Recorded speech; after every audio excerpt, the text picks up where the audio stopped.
The Brutalist is a 2024 epic period drama film, not based on a true story, but based on past America. If you pay much attention to awards season, or if you will pay attention to the Oscars, you will hear this film's name come up quite a bit. It's got plenty of award buzz for all sorts of things, all sorts of notable categories like Best Film, Best Director, Lead Actor, Supporting Actor, Sound, Cinematography, Production Design, you name it, pretty much any major award, it's up for it. So here are some non-spoiler things to know about the film. First, note the runtime. The film is 215 minutes, 3.5 hours. It is split into two distinct main parts, plus also an informal prologue and a formal epilogue. There is a 15-minute intermission between parts, part one and part two, which are each about, like 90-ish minutes. So, it does feel like watching two movies back to back, but you do get a break in between, and it's plenty of time, I think, to, honestly, maybe too much time, to reset while still staying in the same headspace as the movie. Second, note the budget. The budget is impressively somewhere around 6 to 10 million. We'll assume, even if it's 10 million, it's impressive to put together, an epic like this, a period piece,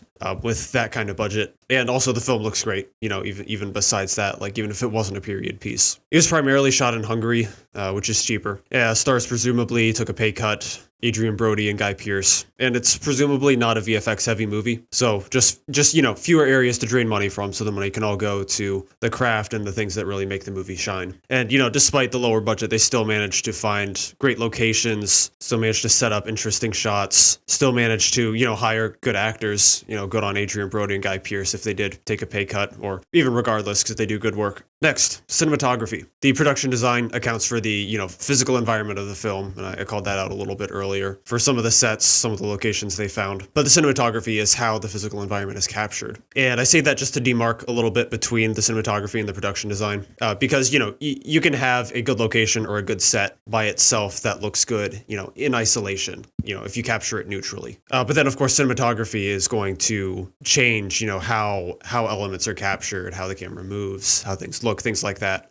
By combining the two into something greater, you really get the best out of both worlds by having great physical environment, capturing it well. So to me, in this movie, lighting is a standout feature. There are a lot of scenes that have just great shadow texture on faces. There are, different colors giving different emotional moods, things like that. One specific scene I'm thinking of has this sort of muddled brown quality to it. That's kind of perfect for a nausea-inducing sort of feeling, which might not sound like, the biggest draw, something that you might associate with nausea. But I think to me, the context of that shot, that sequence, when it is the camera movement that immediately follows it, is kind of a perfect example of you have an interesting environment to begin with.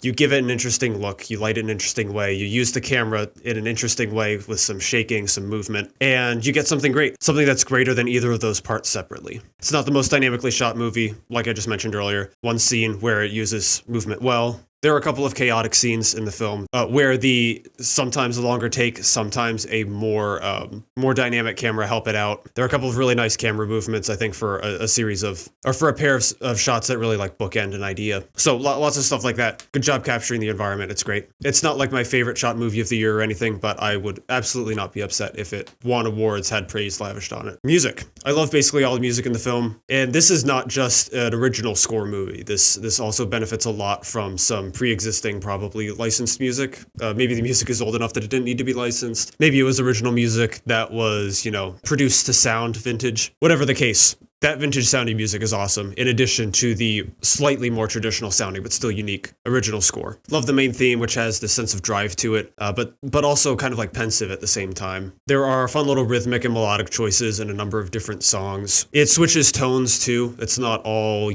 kind of grand and dramatic. Especially, I think it was the very opening scene has a chaotic and somewhat anxiety-inducing bit of music, which works great, works with all of the different things that has going on before the movie kind of settles into part one. The music during the intermission is awesome as well. It ties in well to the ideas of construction that surround the intermission itself. So that's great. Make sure to tune in for a little bit of the intermission so you can hear what's going on, preferably towards the tail end. And then my favorite part of the film is part one. Just that entire section, I think, is just magical. It's easy to slip into it. I think the prologue really sets the stage well. and kind of lets things slow down a little bit and let us get adjusted to this character played so well by Adrian Brody. Really love his performance. I think emotionally he's just easy to get on board with. He just radiates this confidence and assurance and competence while he's, working towards the American dream. It's really almost heartwarming. I say almost heartwarming for a reason. You'll see. There's nothing really against part 2. I do think part 2 is a little weaker, but not significantly. I still think it's good. Still enjoyed it. It does some things really well. It has some great highlights, but I think part 1 is a more powerful emotional experience. So that's the gist of it. General things to look for, recommendations about the movie. I absolutely recommend watching it. It's worth the 3.5 hours. I guess some people won't find it worth it, but a lot of people like it. I like it. I think you should watch it. So let's get out of here with a few spoiler thoughts. Real quick. Loved the mirrored upside down images at the end of the prologue and part 2. The, upside down Lady Liberty and the upside down cross. Both those were really nice camera movements into them too. I love those scenes they were associated with. The quarry was my favorite location. It was just beautiful, especially the scene when they were actually like up on the quarry and it has like this, like the mist all around it and everything like that. So mysterious and just gorgeous. Also, it's just one little moment, but the sound of the water makes when it's trickling down over the rock. Super satisfying. The house is also great. The Van Buren house. It's very nice too. A very nice location. Nothing against that one at all, but the quarry really stuck out as my favorite. I was thinking a little bit about why in detail I liked part 1 more than part 2.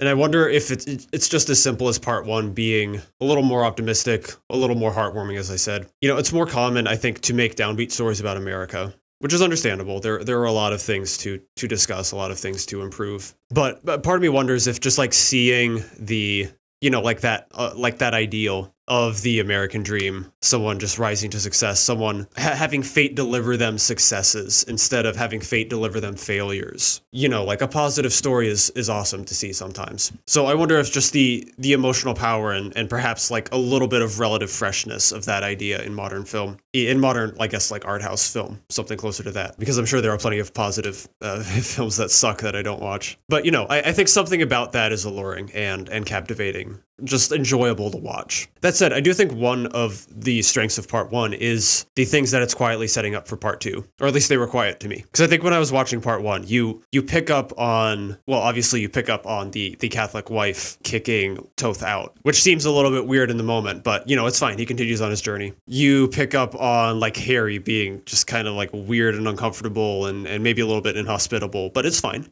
It's whatever. He's, again, Toth is continuing on his journey. You pick up, obviously on the heroine. That's not good. But he's finding success. He's climbing to the top. It's still heartwarming. He is finding camaraderie with the rich guy. Harrison? Was he I can't remember if Harrison was the dad or the son. We'll say it's Harrison was the dad. He's finding camaraderie with him. He's finding common ground. He's got a job. Everything like that. It's all going well. And you kind of focus on that. At least I did. I focused on the kind of like the power of that emotional rise he experiences. But it's setting up these dominoes of the heroine. The reminder of the wife. The seemingly repentant but still racist rich guy. All these things are being set up, but they're in the background. They're not that bad. He's succeeding, right? Our eyes are on that in the first half. And so I think, I think one of the strengths is that it sets up those things quietly, but it starts to pay them off so well in the second half. Specifically with my favorite part of Act 2, which comes very early on, in the train derailment. I love the train derailment scene because it hit me by surprise. I think when I was watching that scene, it's doing this great job of like tying together these images. I think it's the synagogue service and the construction, right? Like it's tying together these two halves of his life right now, painting us a picture. The score is like it has some momentum behind it, has some weight. Clearly there's something impactful happening, right? But you figure it's just the instruction. But I figured it's just the construction, right? You're just watching some construction montage and then you're going to see the next thing. So I think as soon as the like explosion happens, that really hit me by surprise and hit me impactfully because I just didn't see it coming. You see kind of like a little bit of grandiosity building. The possibility of the train exploding did not occur to me. So as soon as that happens, it kind of like immediately recontextualizes the preceding bit, where suddenly it feels like a great build into this, impactful moment. I don't know, to me that moment hit me great. And that's really just, the start of the dominoes falling over, because that causes the fallout with Van Buren, it causes all these things downstream. That causes the things set up in Act 1 to suddenly become impactful, to start to bring the downfall of his American dream. So part 2, absolutely important, needs to be there, because there are important issues it touches on that kind of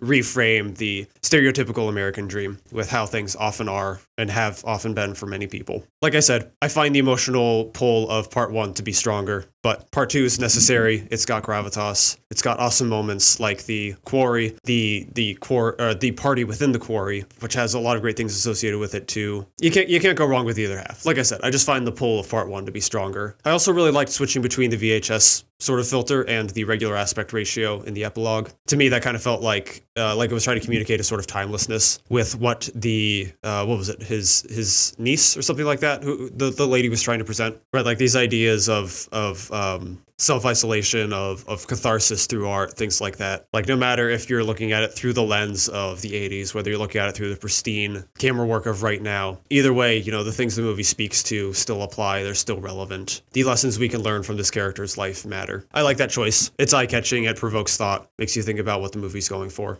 Love stuff like that. So, all things told, big fan of the movie. It's on my top 10 list for the year for now. Won't be for that much longer because it's going to be a busy week. Enjoyed it a lot. Hope it does well at the awards. I'm glad movies like this can be made. Did you like The Brutalist? What are your thoughts? Let me know in the comments, and hopefully you enjoyed the video. I'll see you in the next one.